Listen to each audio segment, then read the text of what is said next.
আসসালামু আলাইকুম রহমতুল্লাহ।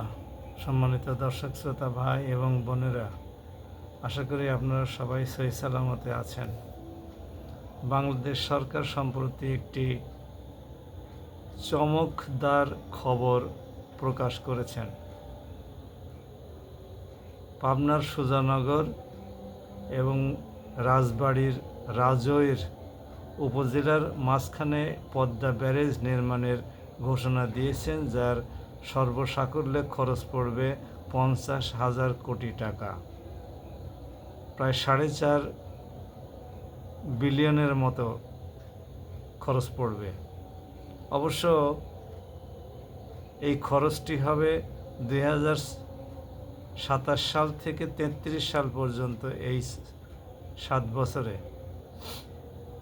তার মানে 26 সালে কোনো কাজ শুরু হওয়ার সম্ভাবনাও নাই, আবার ওই এলাকাবাসীর জন্য আশঙ্কাও নাই। আশঙ্কা বললাম এই জন্যে যে ওই এলাকাবাসীদেরকে যে এখান থেকে ব্যারেজ নির্মাণ শুরু হবে সেই এলাকা থেকে চলে যেতে হবে, ওই জন্য আশঙ্কার কথা বললাম।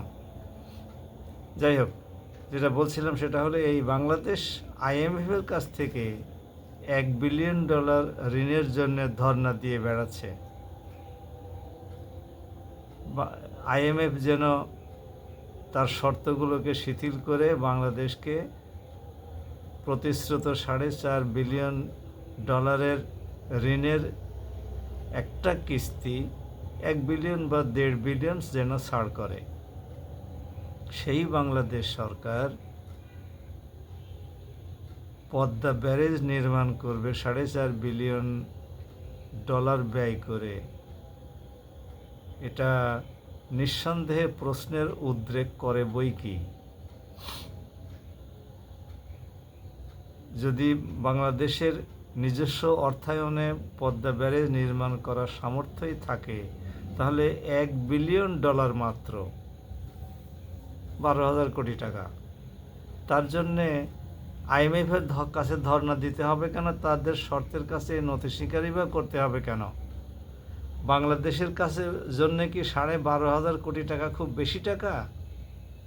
দেশের জনগণকে আহ্বান করলেই তো হয় যে আপনারা একদিনের বেতন জমা দিন, আর যে বাকি খাজনাগুলো আছে সেই খাজনাগুলো সরকারি খাতে জমা দিন, আমরা কোনো লুটপাট করব না।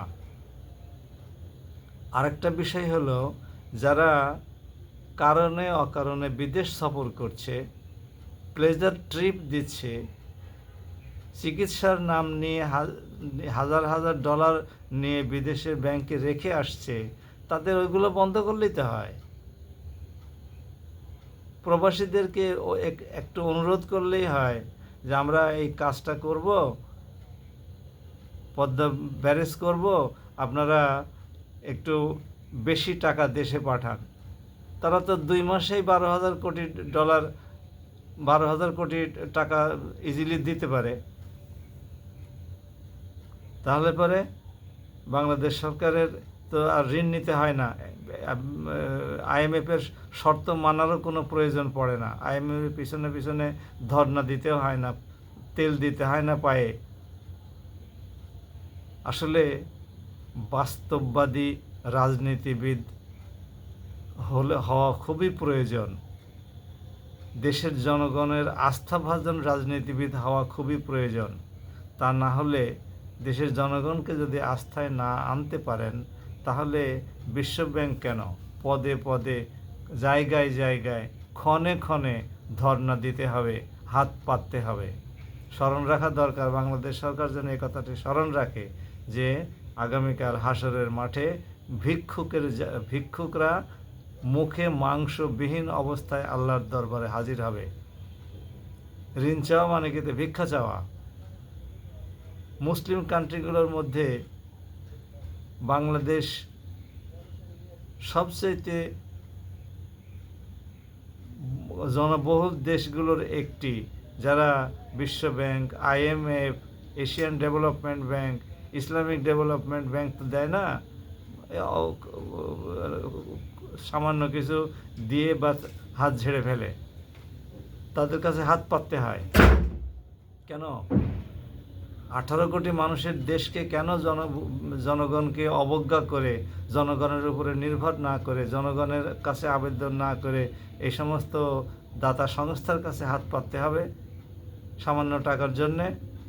বাংলাদেশ সরকারকে আমরা অনুরোধ করি, আপনারা এই বিষয়গুলোর প্রতি খেয়াল রাখবেন, দেশের জনগণের উপরে আস্থা রাখুন, দেশের জনগণকে আস্থায় নিন এবং দেশের জনগণের টাকা বিদেশে পাচার বন্ধ করুন এবং কারণে অকারণে বিদেশে ডলার পাচার করার প্রবণতা হ্রাস করতে দেশের জনগণকে উদ্বুদ্ধ করুন, উৎসাহিত করুন।